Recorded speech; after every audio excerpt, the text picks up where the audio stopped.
Estamos hoje aqui com o João Cristofolini, que vai falar um pouquinho sobre o que a escola não nos ensina, que é o tema do seu livro, que é um livro que foi indicado entre os 7 melhores livros em relação ao tema pela revista Exame. Foi isso, João? Isso, exatamente. Tanto pelo Exame, Folha de São Paulo, Valor Econômico, teve uma repercussão bem bacana, né? Correto. Então, a nossa área na odontologia, a gente tem bastante problema em relação à falta do tema empreendedorismo entre os cirurgiões dentistas, né? E hoje o João ele vai compartilhar um pouquinho da sua experiência, do seu conhecimento nessa área que é tão importante e tão pouco explorada entre os dentistas. João, em relação a sucesso profissional, você vê alguma relação entre desempenho acadêmico e sucesso profissional ou uma coisa não está necessariamente vinculada à outra?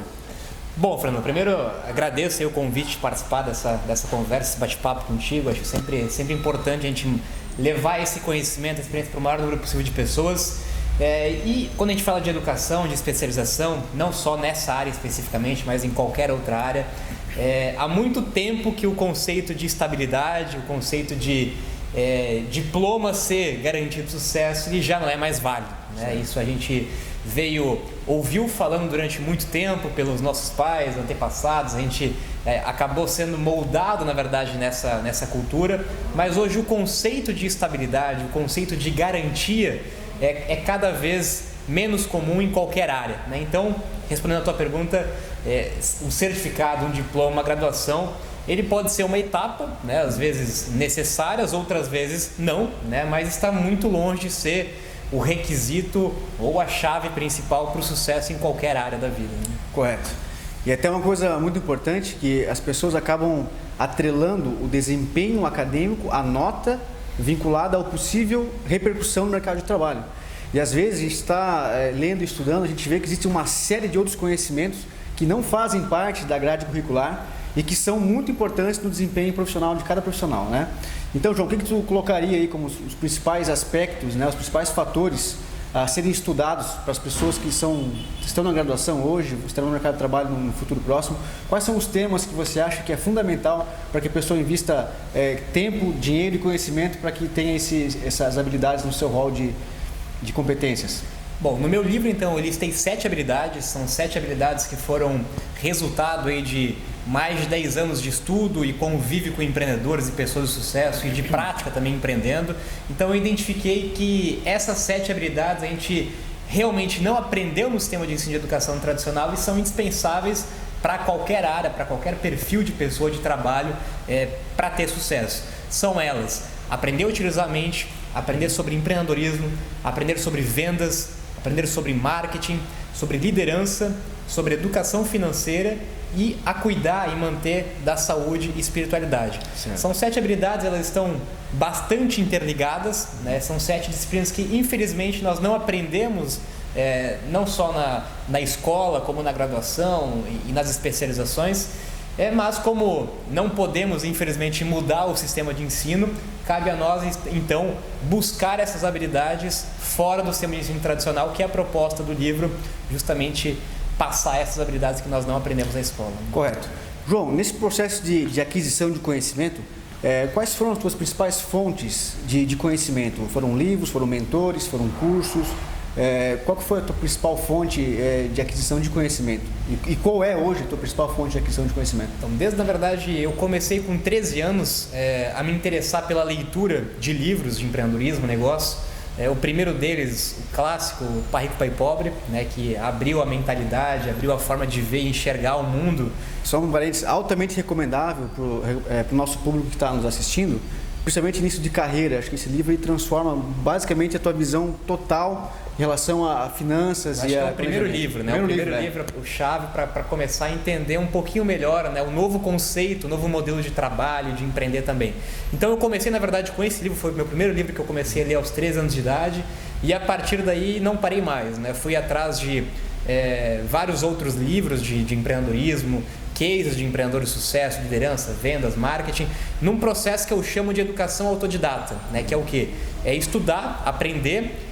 O livro, principalmente, até por ser uma forma de aprender, uma forma de ter contato diretamente com a fonte, né? Você não tem intermediário, você tem contato diretamente com a fonte das pessoas de sucesso, para um investimento financeiro muito baixo, né? Mas, infelizmente, a gente sabe que o livro ainda não é O brasileiro não tem o hábito frequente da leitura, então ele não é muito bem aproveitado, mas um dos meus principais mecanismos de estudo é o livro, e sempre conciliando com a prática, né? Comecei aos 15 anos de idade, comecei a empreender e a colocar em prática o conhecimento que eu adquiri, e nesse processo, então, mais de 10 anos que eu venho semanalmente, a todo momento, diariamente, na verdade, lendo livros e também buscando outros formatos de educação, não só a educação tradicional. Hoje nós temos tantos caminhos, né, de cursos online, de educação, sites, mentores, pessoas, enfim, eu acho que tem muitas possibilidades, né, e de acordo com cada perfil, né, cada um também tem a sua... João, você comenta a questão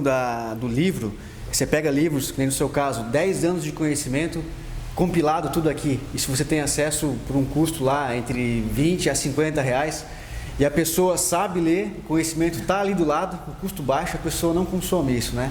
Então aquela frase, a pessoa que sabe ler, mas não lê, ela não está muito à frente do analfabeto, ela está mais ou menos exatamente, no mesmo barco, né? É um grande desperdício, na verdade, né? Exatamente. Quando a gente fala de um livro, muitas pessoas me perguntam, quanto tempo você levou para escrever um livro? Né? E eu sempre digo que eu levei a vida toda, né? Um livro, na verdade, é uma compilação de tudo aquilo que você aprendeu, de que tu vivenciou, transformado em palavras dentro de um livro. Então, você, como você comentou, você tem acesso a uma quantidade enorme de erros, de aprendizados com pessoas de sucesso, principalmente, que podem ser adquiridos por um valor irrisório, né? Que muitas vezes, eu até comento no livro, o processo de educação autodidata, se a gente for entender um processo, falando de retorno do investimento, de investimento, né, quando a gente vai buscar livros como fonte de estudo, ele acaba sendo infinitamente menor do que muitos processos e programas de educação tradicional, né, e um retorno muito maior. Na verdade, o programa de educação tradicional, ele tem a sua estrutura e a sua modelagem justamente para aquelas pessoas que não têm o hábito de aprender sozinho, né? Não têm o hábito de leitura. É um programa muito mais cômodo, muito mais fácil, e você, lógico, você tem um valor agregado muito maior que você paga para ter essa comodidade pronta para você, né? Mas não impede de buscar isso sozinho. Só que mesmo assim não é garantia de aprendizado, né? Porque você apresenta as ferramentas à pessoa, mas o conhecimento, a aquisição de conhecimento é um processo interno e pessoal de cada um, né? Demanda que a pessoa, ela por si só, busca um entendimento e se esforce para adquirir o conhecimento, né? Sem dúvida nenhuma, até porque, voltando ao sistema de ensino de educação tradicional, por se tratar de uma forma de educação genérica, né, com vários alunos ao mesmo tempo, não é um processo de educação individualizado, como você comentou, não vai de acordo com cada necessidade, cada pessoa tem o seu momento, tem o seu perfil, o seu nível de estar, então cada um tem um processo de aprendizado e um processo de educação diferente. Uma coisa que eu percebo, João, o próprio conceito de inteligência, né? O que é o aluno inteligente? Às vezes a escola ela acaba avaliando só a inteligência lógico-matemática, ela não prioriza muito a criatividade, a pessoa pensar, digamos, fora da caixa, como fala o Flávio Augusto, né? E eu penso que a próxima inteligência, digamos assim, que será mais valorizada, é esse tipo de inteligência. O empreendedorismo, ele é uma forma de você estimular a criatividade também, né? Você vê empresas que se sobressaem no mercado de trabalho, são as mais criativas, as mais inovadoras, né? Então, por isso que a odontologia, eu acho que hoje o empreendedorismo não é mais uma opção.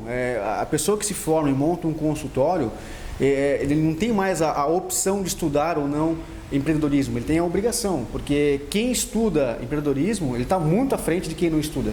Porque essa gama de conhecimento que o João acabou de citar, marketing, vendas, liderança, são temas que muitas vezes as pessoas têm um pouco de preconceito quando você fala nesse assunto, e até queria ver com o João a opinião dele, mas dentre esses temas, eu acho que quando você fala em vendas, né, João, existe um preconceito, né? Como um dentista ou um médico vai estudar um livro de vendas, né? Técnica de vendas. As pessoas confundem, tal fulano ele é vendedor, ou fulano é marqueteiro, como se fosse pejorativo. Só que a forma com que você faz isso, você estuda e você aplica com honestidade, com competência e com conhecimento, acaba sendo um grande diferencial e uma forma que você tem de disseminar o teu conhecimento de uma forma mais efetiva do que aquelas pessoas que não conhecem esses temas. O que você acha em relação a isso, João? Não, justamente, são ferramentas para potencializar, como você muito bem comentou, potencializar o seu trabalho, a sua habilidade, o seu dom no trabalho no dia a dia também. E voltando ao que tu comentou também, a gente tem, até por um histórico e pelo padrão da sociedade, a tendência de avaliar sempre o QI, né? Que é a inteligência, o QI, o coeficiente de inteligência, né? E hoje cada vez mais comum e mais buscado e procurado o chamado QE, né? IQS, que é inteligência emocional, inteligência social.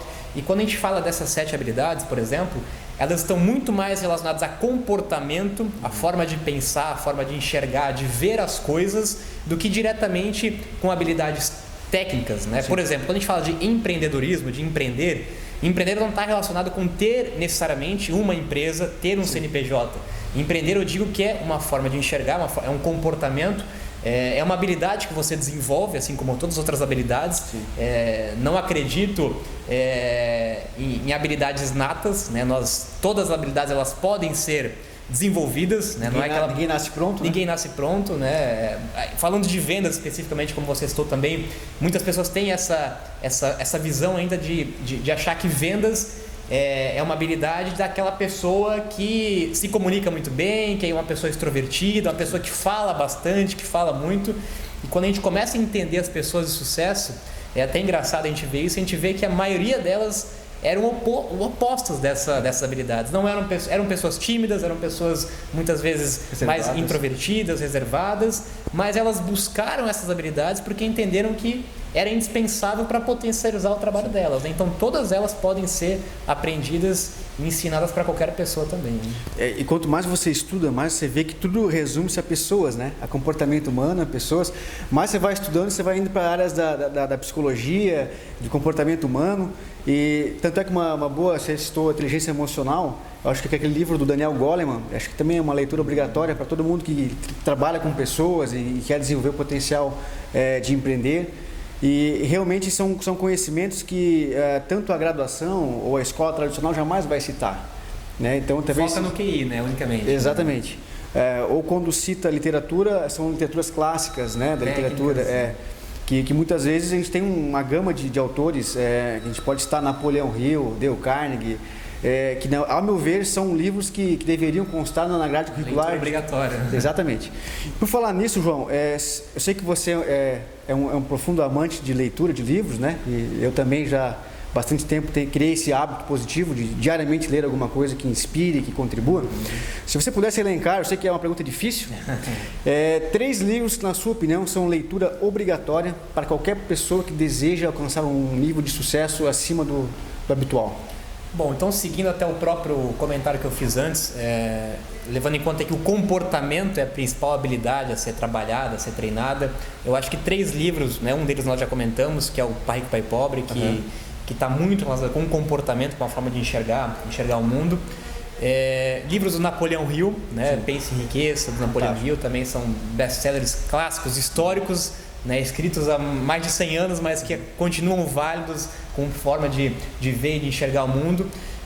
E um terceiro livro, Segredos da Mente Milionária, né, que também focando de novo bastante no comportamento, focando bastante na mente, porque não adianta nós apenas ensinarmos habilidades técnicas, ensinarmos sobre vendas, sobre marketing, se não mudarmos internamente, se a gente não mudar o nosso comportamento, a nossa forma de enxergar, de ver o mundo, realmente não tem habilidade técnica que se encaixe dentro desse perfil. Então, acho que esses 3 livros são livros de cabeceiras, né? São livros de entradas, e a partir daí, lógico que tem uma gama infinita. Eu acho que o simples fato de ler esses livros, a pessoa automaticamente vai despertar para algo que ela não tinha nunca imaginado, e ela vai começar a mudar a forma de ver o mundo, né?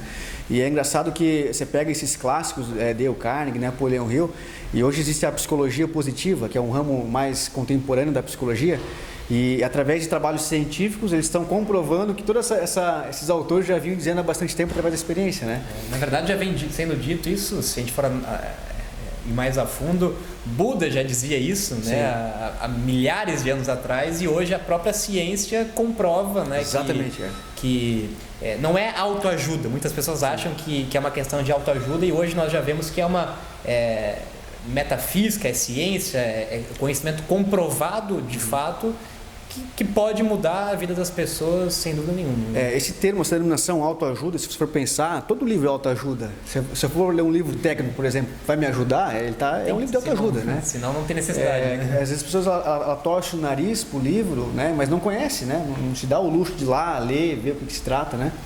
É a mesma coisa ler biografia. Às vezes a pessoa não lê biografia com um pouco de certa de inveja daquela pessoa, né?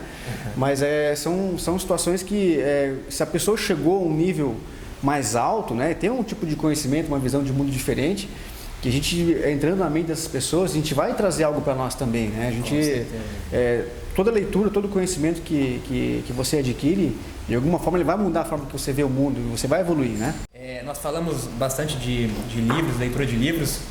E a gente sabe que muitas pessoas não têm o hábito de ler, até porque eu cito isso no livro, inclusive, nós viemos um sistema de educação que muitas vezes repele o próprio aluno do interesse de buscar conhecimento, de buscar informação. Eu sou um caso prático, na verdade, desse modelo, que nunca fui o melhor aluno da sala, nunca tive um interesse, de certa forma, maior de buscar conhecimento, de me dedicar dentro do ensino de educação tradicional, mas encontrei no livro aquilo que eu não encontrava dentro da sala de aula. E muitas pessoas associam, sai da faculdade, sai da escola, da especialização, traumatizadas de certa forma de estudar, até em buscar a leitura de livros, porque passaram por um modelo de educação talvez que não seria um modelo de educação adequado para o nosso momento, para o nosso perfil atual. Então acho que a leitura nada mais é que um hábito também, é um hábito que qualquer pessoa, eu não gosto de ler, né? Eu digo que é a mesma coisa que não gostar de comer algum determinado alimento que é importante, não gostar de fazer uma atividade física, é um hábito que a gente tem que desenvolver. E é um hábito que, assim como qualquer outro hábito, ele vira uma rotina, vira um padrão. E se a gente for voltar a estudar e falar de pessoas de sucesso, é um dos hábitos principais, né, das pessoas, né, que têm sucesso ou que se diferenciam, né, da grande multidão. Né? E é um caminho sem volta, né? Às vezes você começa, não volta mais. Viciante, né? Você estava falando a questão do ensino formal. Eu vi uma vez o Bill Gates, uma frase do Bill Gates, ele falava que ele tinha um colega que tirava 10 em todas as provas. Daí hoje esse colega dele ele é engenheiro da Microsoft e o Bill Gates é o dono, né? Então é a prova que só ir bem na prova, né, não significa necessariamente um sucesso profissional, né? E existem N cases aí de pessoas que largaram o ensino tradicional e focaram na sua paixão, na sua missão de vida e atingiram um resultado extremamente muito acima da média, né? João, um outro aspecto que a gente vê hoje na odontologia, você vê às vezes profissionais que têm um conhecimento técnico fantástico, mas que não deslancham, né? Eles não conseguem evoluir, passam por dificuldades, inclusive financeiras, né? E quando você fala em marketing, a pessoa acaba torcendo o nariz, ela acha que ser marqueteiro é pejorativo, é negativo. E isso é um problema, né? Hoje a gente estudando o marketing e a gente vendo como o processo todo funciona, a gente vê que nada mais é do que você estudar uma forma de levar o teu serviço a quem precisa, né? Na sua opinião, João, o que você vê em relação ao marketing, né? Qual que é a importância do marketing no desenvolvimento de carreiras de sucesso? Bom, acho que não só em qualquer profissão, em qualquer trabalho, em qualquer empresa nos dias de hoje, ter um bom produto, né, ou ter um melhor conhecimento, ou ser o melhor especialista, já não se vende sozinho, né, em função de vários fatores, né, até pela concorrência, pelo mercado, pelo momento que nós estamos vivendo hoje. Apenas ter um bom produto não é sinônimo de sucesso. A gente tem vários cases de empresas, de negócios, de profissionais que a gente começa a enxergar, a estudar, e a gente vê que não eram necessariamente os melhores profissionais, não eram necessariamente os melhores produtos, mas junto com isso se posicionaram da maneira certa, se comunicaram da maneira certa, criaram canais de comunicação, de vendas para levar esse produto, né, para o maior número possível de pessoas. E quando nós falamos de profissionais técnicos, né, profissionais autônomos, muitas vezes nós ainda temos essa visão de que basta, como você comentou, basta ter o conhecimento técnico para ter a garantia de sucesso.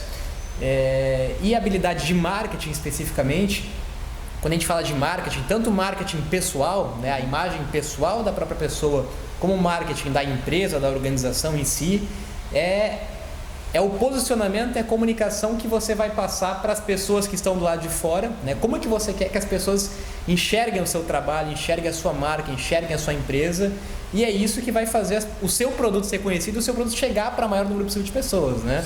Se a sua missão é de fato beneficiar o maior número possível de pessoas, habilidade de marketing, habilidade de vendas, aprender e estudar sobre essas habilidades são mecanismos indispensáveis para que você consiga ter esse objetivo, né?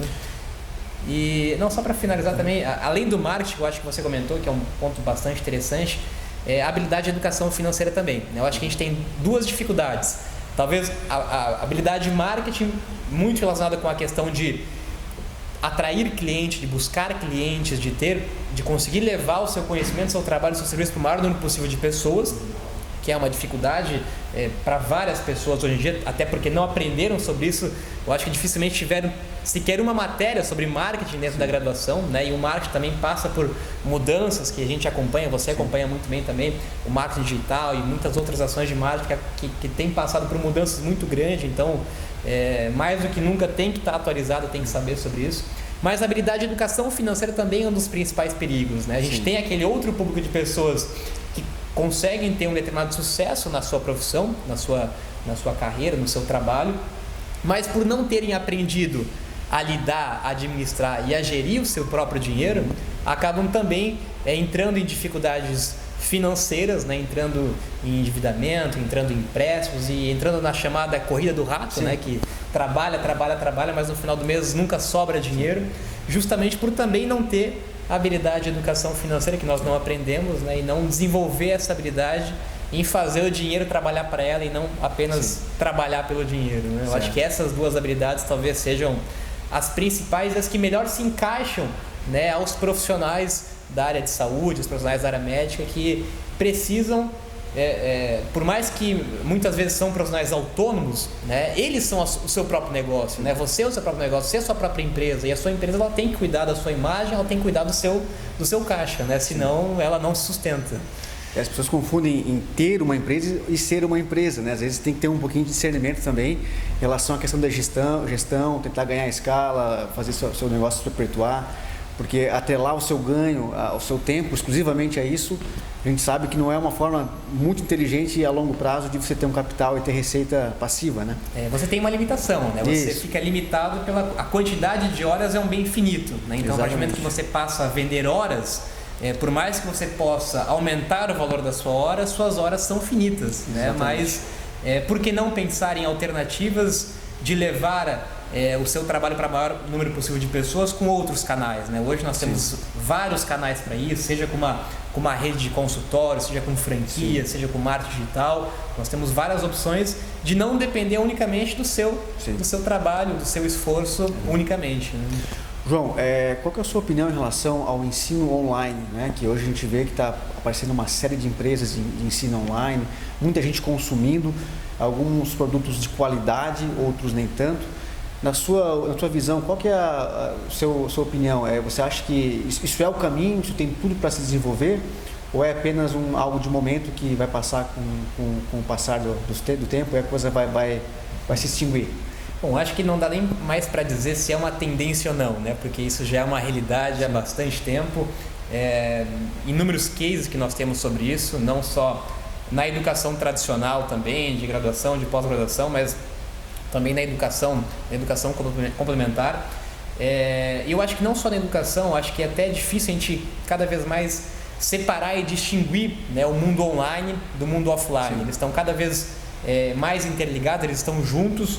Então, acho que um não substitui o outro, né? Nós temos muitas coisas que a internet facilita, que a internet possibilita esse disseminamento de conhecimento, esse disseminamento de informação, ter acesso à informação a um valor e a um custo muito menor do que se estivesse num lugar físico, né? Mas lógico que não substitui também o contato humano, o contato com pessoas. Então, acho que a combinação das duas formas de educação, né, são a combinação ideal, né? Mas hoje a educação à distância, a educação online, em função de vários motivos de tempo, recurso e etc., é um caminho sem voltas, é um caminho que não tem como não aproveitar dessa vantagem. Eu confesso que eu consumo muito ensino online. Então, eu estudo inglês pela internet e a gente vê que tem uma série de cursos de altíssima qualidade, né? Algo bem produzido mesmo, altamente profissional. E é só você pesquisar que você vai encontrar, né? Então, tem muita coisa gratuita de qualidade e muita coisa gratuita ruim. Agora, você tem que separar o joio do trigo, né? Mas com certeza o ensino online, quando ele vem para somar, é um canal de aprendizado fantástico e com certeza tem muito a contribuir para todos nós, né? João, se você pudesse dar uma dica para o nosso ouvinte, para aquela pessoa que está lá recém-formado ou está se formando, está saindo da faculdade agora, em relação a que caminho seguir, em como pensar para planejar a sua vida profissional, o que você daria como principal? Assim, ó, antes de tudo, eu acharia fundamental a pessoa pensar dessa forma ou fazer tal procedimento. O que você colocaria como número 1 para a pessoa ter um potencial de desenvolvimento profissional com bastante sucesso? Bom, acho que a regra número 1 é identificar o seu propósito. Né? E eu até vi, acho que essa semana eu vi uma frase que diz mais ou menos assim: se você ainda não identificou o seu propósito, né, a sua missão ainda é identificar o seu propósito. Sim. Então, acho que essa é a etapa número 1. E até fazendo um paralelo com o próprio tema do livro, a gente vê que o padrão hoje na nossa sociedade é justamente o inverso. Nós escolhemos um caminho, nós entramos numa graduação, nós entramos num trabalho e depois nós buscamos, né, ou se buscamos o nosso propósito. Sim. Onde, na verdade, o processo natural seria identificar o seu propósito, identificar a sua missão de vida, né, o que realmente te motiva e te impacta realmente a acordar de manhã cedo, a ir trabalhar e a deixar a sua marca, o seu legado no mundo. E quando você consegue identificar isso, aí sim você vai identificar quais são os caminhos, as ferramentas, as habilidades, as técnicas, as pessoas necessárias para que você consiga identificar esse caminho, identificar e chegar nessa missão. Né? Perfeito. Tudo é uma questão de autoconhecimento, né, João? Eu acho que o desenvolvimento pessoal, a pessoa se interiorizar, saber das suas competências, acho que tudo isso influencia na decisão de carreira. E muitas vezes a pessoa lá com 17 anos de idade, ela não tem maturidade suficiente, ela não se descobriu ainda. E ela acaba seguindo a manada, não, porque meus primos entraram na faculdade, então eu vou entrar também na primeira que eu passar no vestibular, eu vou seguir a carreira. E aí acontece da pessoa ou largar a faculdade, ou se formar e ter uma vida mediana, vamos pensar assim, né? Na melhor das hipóteses, mediana. Mas nunca chegar no outro patamar, de nunca impactar as pessoas da forma com que a pessoa poderia impactar. E eu acho que isso a própria sociedade ela impõe, né, para as pessoas. Então, na própria criação do meu filho, eu penso muito nisso, né? E uma coisa que eu vou fazer na educação dele é deixá-lo bem à vontade para ele entrar na faculdade, se ele achar que a faculdade que ele vai fazer vai contribuir na missão. Então, se ele achar que ele veio ao mundo para aliviar o sofrimento alheio através da medicina, ele vai fazer faculdade de medicina. Mas ele não vai fazer medicina para ser médico. Porque às vezes a gente vê isso, ele quer ser médico, ele não quer praticar a medicina. Mas a titulação que se coloca, a pessoa coloca aquilo como principal objetivo, ter o título, e não praticar o ato que a profissão desempenha, né? Muitas vezes até pelo próprio status, né? Pela própria milha que a sociedade nos impõe também. Né? Exatamente. Só que se você for fazer uma análise, a boa parte das pessoas estão infelizes no trabalho, né? Isso é alvo de pesquisa também. A pessoa trabalha na segunda-feira já pensando como que vai chegar a sexta, né? E eu acho que a palavra que você comentou, talvez aí nós estamos vivendo hoje no milênio, no século do autoconhecimento, né? Do conhecimento, da espiritualidade, que é realmente identificar esse propósito. E talvez eu acho que até como dica final para o pessoal, acho que muito do que nós falamos aí de seguir caminhos tradicionais, de não buscar talvez identificar o seu propósito, o seu sonho, ele vem daquela necessidade e do mito também da tal da estabilidade, da segurança financeira. É mais seguro, é mais tranquilo eu buscar um emprego tradicional, eu fazer um concurso, né, em vez de eu seguir o meu sonho, de eu seguir o meu objetivo de vida, sendo que a gente sabe que primeiro que segurança e estabilidade financeira não existe mais, né? Não existe há muito tempo. A gente vê no momento que nós estamos vivendo hoje de crise, né? Onde eu sempre digo que é muito mais arriscado nesse momento você ser empregado do que você ser empreendedor, né? A gente tem vários casos até de concursos, de bancos que por muito tempo foram ditos como estáveis e seguros, que hoje não são mais assim tão estáveis, né? A própria aposentadoria não ser mais tão estável. Então eu acho que eliminar esse conceito de estabilidade, esse conceito de não, eu vou buscar uma profissão, eu vou buscar um trabalho, eu vou buscar um emprego que vai me dar estabilidade, acaba eliminando, acaba deixando de lado o seu propósito, o seu sonho, e impede que muitas pessoas consigam de fato explorar a sua capacidade que tem dentro delas, o seu sonho, a sua vontade de fazer coisas diferentes, de fazer coisas grandiosas, pelo medo. Sim. Eu acho que o medo é um dos principais entraves de grande parte dos humanos, até porque nós, aí voltamos de novo à essência, a gente foi ensinado a seguir esse caminho. Então acho que está mais do que na hora da gente começar a abrir a nossa mente, enxergar o mundo como ele está hoje passando e eliminar esses conceitos que não valem mais hoje no dia de hoje e ir atrás do seu sonho, atrás dos seus objetivos, da sua missão de vida, que a vida é muito curta, né, para a gente viver apenas pela segurança, para ser pequena também. Perfeito. Só para complementar, tem um livro do Joubert Chaves, que ele fala o poder da coragem. E ele fala assim que eu vejo mortos o tempo todo, né? Que tem naquela cena do filme O Sexto Sentido. E ele comenta assim que todo lugar que ele vai, ele vê as pessoas lá que acordam, vão para o trabalho, chegam em casa, assistem televisão, vão dormir, acordam, vão para o trabalho, como se fossem zumbis, assim, né? As pessoas não estão vivendo o seu propósito, não estão na sua plenitude. Elas estão ali só por conta daquele salário, mas não gostam do que fazem. E isso repercute no seu desempenho, né? A pessoa que gosta do que faz, você vê aquele brilho nos olhos, aquela vontade de fazer, ela faz aquilo, ela é remunerada, mas não é aquilo o principal motivo. A remuneração acaba sendo uma consequência, né? O próprio Jobs tem uma frase que eu acho que é muito interessante, né? Que eu acho que vale como reflexão, que ele, pela sua biografia, né? Ele se fazia, na verdade, essa pergunta, é que se hoje fosse o último dia da minha vida, né, eu estaria fazendo o que eu faço hoje, né? Se hoje fosse o último dia, você estaria no seu trabalho, no seu emprego hoje? Eu acho que essa é uma reflexão que nos faz muitas vezes pensar se a gente está realmente no caminho da nossa missão, no caminho do nosso propósito, ou se a gente está no caminho, seguindo o caminho, né, do padrão, do tradicional, simplesmente por seguir o caminho, porque foi nos dito, né, que seria um caminho. Então tá, João, para finalizar então, te fazer uma última pergunta. Quando a gente se torna pai, a gente começa a rever o mundo, rever seus valores, e é um momento de autorreflexão bastante grande, né?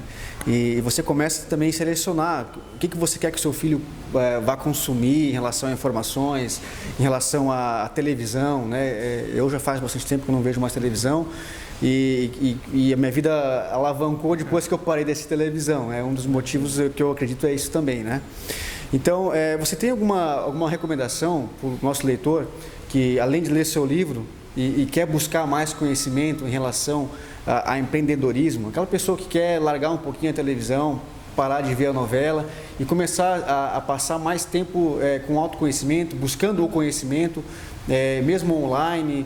Você tem alguma dica para essas pessoas, para o nosso ouvinte que quer progredir na vida e quer ter uma oportunidade de ter acesso a um conhecimento diferenciado? Bom, com certeza. Eu acho que a primeira dica, como você já deu, né, parar de assistir televisão já é um grande caminho, e buscar então formas de conhecimento alternativas. O livro é uma delas. Tem como uma alternativa também, fazendo um jabá um pouquinho do meu trabalho, nós temos hoje um portal que é o MBA Empreendedor, que é uma escola de empreendedorismo online, onde hoje, por um valor, uma assinatura bastante baixa, o aluno ele tem acesso a vários conteúdos online, videoaulas, cursos de mentores, empreendedores de sucesso na área de marketing, de venda, de educação financeira e liderança, assim como vários outros canais que existem hoje na internet também. Eu acho que não faltam alternativas, né, para se aprender, mas nunca esquecendo também do outro ponto que eu acho que é muito importante quando a gente fala de empreendedorismo, que é importante nós buscarmos conhecimento, é importante nós buscarmos leitura, fazermos cursos, mas não esquecer que a gente só aprende realmente fazendo, né? Um dos temas de uma palestra que eu tenho justamente é aprender fazendo, a essência do ensino de empreendedorismo. Então a gente, por isso que eu digo que o processo de educação autodidata, diferente talvez de um processo de educação tradicional, onde você estuda por 4 anos, 5 anos, depois você aplica. O processo de educação autodidata é você ler um livro hoje, amanhã você aplica, você lê um livro depois, você aplica. Então, um processo de autoconhecimento, de busca de conhecimento, e um processo de praticar, porque a gente sabe que somente errando, fazendo e praticando que a gente consegue de fato aprender e progredir, né, no que é chamado a vida, né, que é de fato uma escola que nós estamos aqui para evoluir. Né? Certo. Gente, fantástico, né? Acho que o João é uma pessoa incrível e com certeza eu já li o livro dele e recomendo fortemente. Tanto é que quando eu me deparei com esse livro por acaso na livraria, de logo me chamou a atenção, li o livro e depois que eu fui descobrir que o João é aqui da mesma cidade que a gente, aqui em Blumenau. A gente tomou um café e resolveu fazer essa entrevista para vocês, né? Então recomendo fortemente que leiam o livro do João. E, João, muito obrigado aí pela entrevista. Com certeza extremamente produtiva e veio muito a contribuir com a classe da odontologia, que é uma classe que essa área, esses conhecimentos que você citou aqui hoje, são fundamentais para o desempenho de uma carreira de sucesso, mas são totalmente amorfo à grade curricular da odontologia. Então tá, muito obrigado pela tua participação e espero que no futuro próximo a gente possa refazer esse nosso bate-papo aí com outros assuntos. Com certeza, é um prazer e eu que agradeço o convite.